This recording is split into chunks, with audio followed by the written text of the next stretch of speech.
Nilianza kutoka maji kabla ya muda, ambao tuliambiwa kuwa ni dalili ya hatari kwa mama mjamzito. Ndio nikawa nimefika hapa hospitali ya Rufaa Seketure. Nikawa nimejifungua ni mtoto ana umri alikuwa na miezi 6 na wiki 2. Hivyo ila kwa sasa ni ana miezi 6 na wiki 3.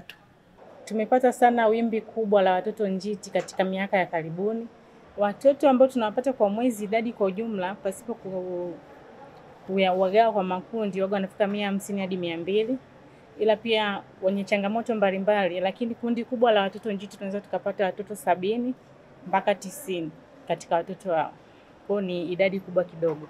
Na wakati wa kuchukua historia kwamba kitu gani kinasababisha kuzaliwa kwa watoto njiti, kikubwa kimekuwa kionekana ni maradhi mbalimbali, ikiwemo pressure wakati wa ujauzito au maambukizi kupitia via vya uzazi wakati wa ujauzito. Tunatoa rai kwamba tafiti ziendelee kufanyika, tuangalie ni tatizo gani kubwa limetokea katika kipindi cha miaka ya karibuni ili tuweze kuchukua hatua za haraka.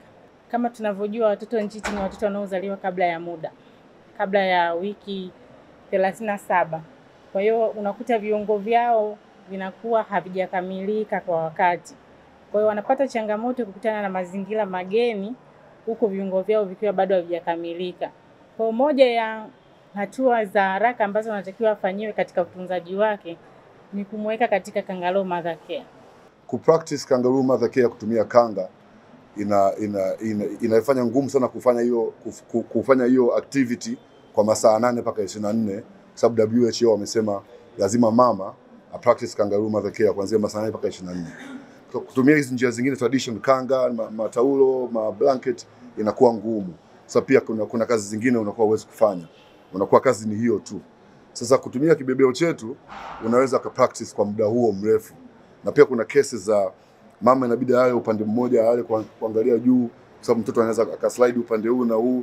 Kibebeo chetu mtoto anakaa kwenye M position kwa muda wote huo. Kwa hata ukilala kwa upande, ukalala kwa mgongo, ukalala kwa nini, bado mtoto anakuwa kwenye sehemu ile ile. Kangaroo mother care inaweza kufanyika hata kwa baba. Yaani baba anaweza kumbeba mtoto kama mama ambavyo anaweza kumbeba.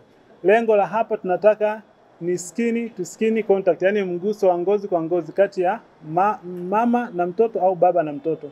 Kwa hiyo inawezekana kwa muda huo mama na changamoto au na shughuli anafanya baba huko pale nyumbani, unaweza kumsaidia kwenye hii kangaroo mother care.